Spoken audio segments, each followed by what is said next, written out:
Selamat malam dan salam jumpa lagi Bapak Ibu Saudara-saudari para pendengar firman dimanapun berada.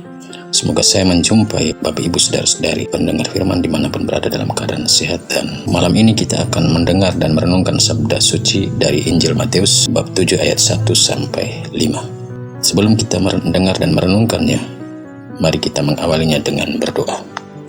Dalam nama Bapa dan Putra dan Roh Kudus, amin. Marilah berdoa.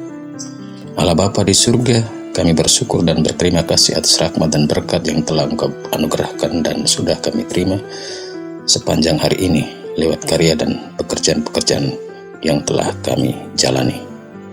Demi Kristus Tuhan dan pengantara kami yang hidup dan berkuasa, bersama dengan Dikau dalam persatuan dengan Roh Kudus, Allah sepanjang segala masa. Amin. Bapak Ibu Saudara-saudari para pendengar firman Tuhan yang terkasih, bacaan suci malam ini saya ambil dari Injil Matius bab 7 ayat 1 sampai dengan 5. Tuhan bersamamu dan bersama rohmu. Inilah Injil suci Yesus Kristus menurut Matius. Dimuliakanlah Tuhan. Dalam khotbah di bukit, Yesus berkata, "Janganlah menghakimi supaya kalian tidak dihakimi.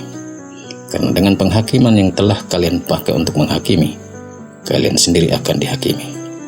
Dan ukuran yang kalian pakai untuk mengukur akan ditetapkan pada kalian sendiri.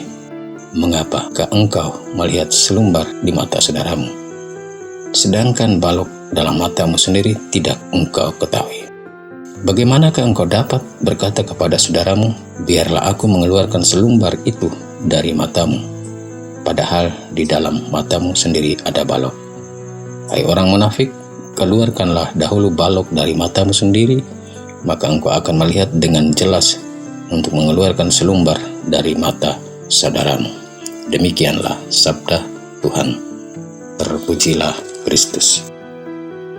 Bapak Ibu Saudara-saudari umat beriman yang terkasih, renungan malam ini saya beri judul, janganlah kita mudah menghakimi sesama.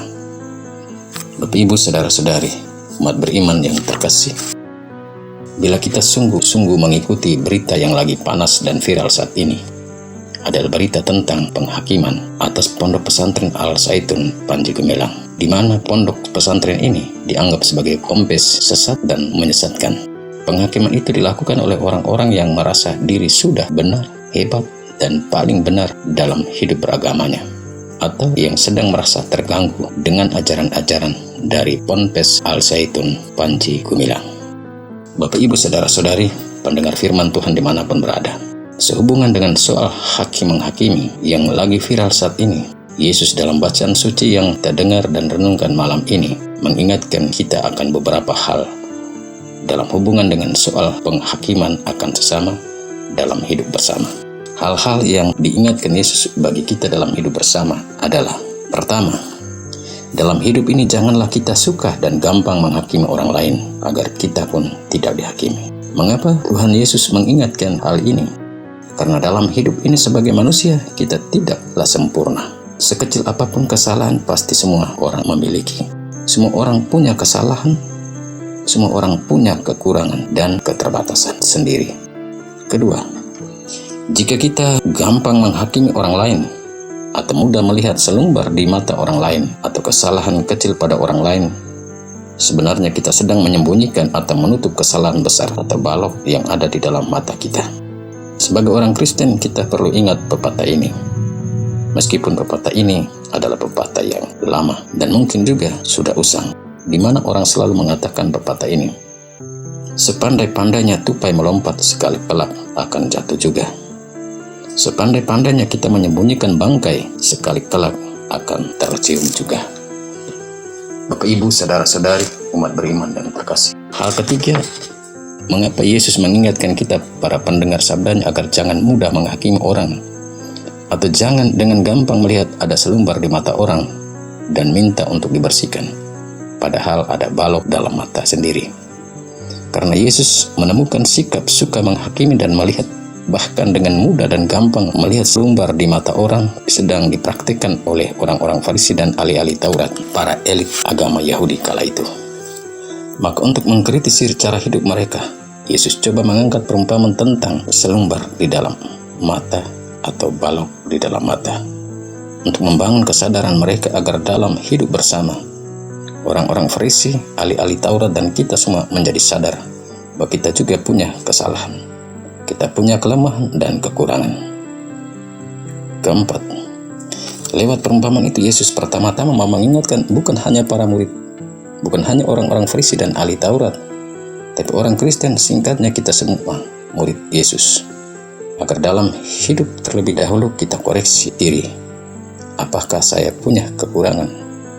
Apakah saya punya kelemahan dan kesalahan? Punya balok dalam mata dan kehidupan atau tidak? Jika ada, maka kita harus akui dahulu dan mengeluarkan balok kesalahan dalam hidup kita. Baru kita boleh melihat dan berbicara tentang kelemahan-kelemahan orang lain untuk memperbaiki hidupnya. Sebab itu bagi Yesus, ukuran atau penghakiman yang kita pakai untuk mengukur kelemahan orang akan dipakai untuk melihat dan mengukur serta menghakimi kelemahan kita. Maka marilah kita hidup sebagai murid Yesus dengan semangat kasih dan saling mengampuni, daripada saling menghakimi dan mempersalahkan, serta mudah melihat kesalahan kecil orang dan menyembunyikan balok besar di mata kehidupan kita. Hidup saling mengoreksi memang penting, tapi koreksi harus dimulai dari diri sendiri, agar hidup kita menjadi berkat bagi orang lain. Amin.